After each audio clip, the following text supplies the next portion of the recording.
Welcome to this explainer. Today, we're diving into a document that honestly reads like a political thriller, but it's actually a deeply complex public statement from May 2026. We're talking about Professor Mohammed Ibrahim Fayyad, a global innovator in computer engineering, and his explosive manifesto titled The Perpetual Blockade. In it, he levels some extremely heavy allegations against San Jose State University, specifically claiming there's an active academic assassination ring operating right there on campus. This isn't just your standard grievance, it's a declaration of total confrontation. So we're going to impartially unpack this, looking strictly at the evidence and the narrative exactly as he presents it. Let's jump right in. Here's how we're going to break down this evidentiary case file today. First, the core allegations. Second, the accused network. Third, the destruction of digital IP. Fourth, the professional and personal toll. And finally, number 5, the ISOL countermeasure. Right off the bat, the document hits us with this incredibly powerful quote from the professor. Justice delayed is justice continued, and he who remains silent about the truth is a mute devil. He's definitely not mincing words here, is he? It immediately sets this urgent, confrontational tone for everything that follows. He's basically saying, look, if you stay silent about organized injustice, you are complicit, period. It serves as the absolute moral anchor for his entire argument. Okay, moving right along to Section 1, the core allegations, framing the scope of the dispute. Now, if we really want to understand how Dr. Fayyad views his 23-year experience at SJSU, we absolutely have to talk about this term, epistemicide. This elevates the grievance from a standard HR complaint to what he essentially describes as an armed robbery of human heritage. Epistemicide means the deliberate destruction of knowledge.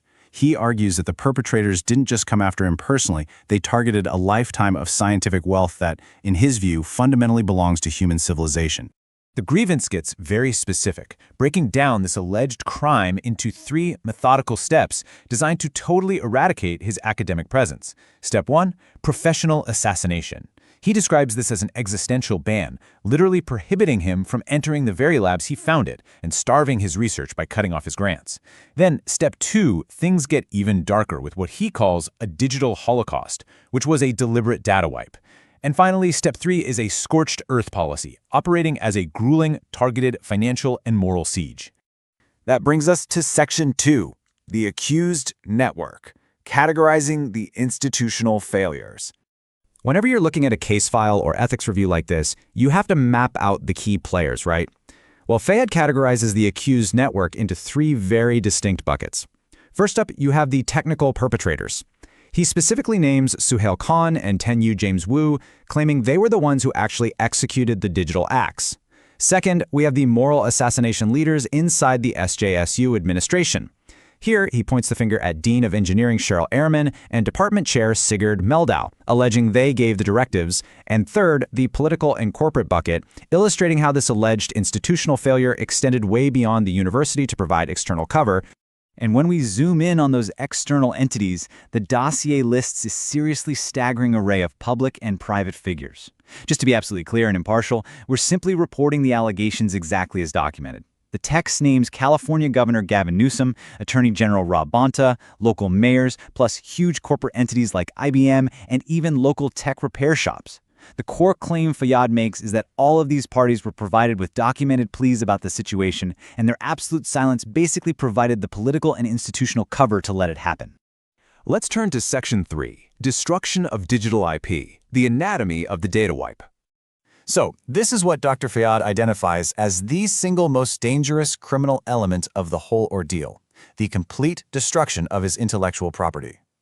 What was publicly disguised on the surface as just routine computer repair involving local shops like Ubrickafix and Johnson Computer was actually, according to this dossier, a highly programmed, deliberate act. He alleges it was closely overseen by technical staff to ensure absolutely zero physical trace of his innovation survived on any of his devices. Want to put a number on that alleged data loss? $5 million. That is the estimated market value of those wiped, unpublished, and patented algorithms. It's just a staggering figure that really drives home the severe economic weight of what was allegedly taken. But you know, it goes way beyond just the financial hit.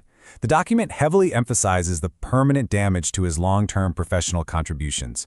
We're talking about 35 years of irreplaceable mental labor, scientific innovation, and completely unpublished books being wiped from existence.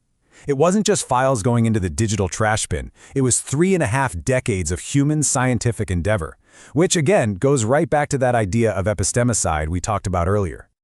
All right, Section 4, Professional and Personal Toll, the Scorched Earth Policy. Because a true ethics review has to look at the human impact, we really need to track the timeline of these alleged siege tactics. According to the dossier, the plotting actually began when Professor Fayyad was at his absolute most physically vulnerable, undergoing open-heart surgery back in 2016. From there, the timeline just escalates. He claims they treacherously used personal leverage involving his ex-wife and family and acted a massive financial blockade to freeze his personal savings so he couldn't even afford legal representation, and ultimately it all culminated in the systematic wiping of his hardware. The absolute climax of this personal toll was the complete evaporation of his life's harvest, specifically his original manuscripts for the revolutionary software stability concept. The text frames the loss of this exact work not just as a devastating personal tragedy for him, but literally as a crime against global technical progress. Which brings us to our final section, Section 5, the ISIL countermeasure, moving toward total confrontation.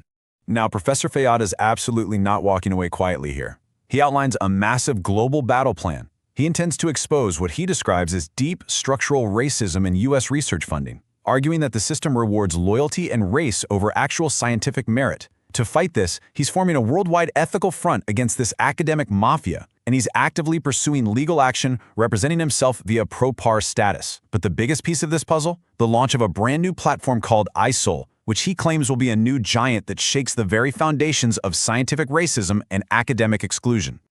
So as we wrap up this explainer, I want to leave you with a provocative question to chew on.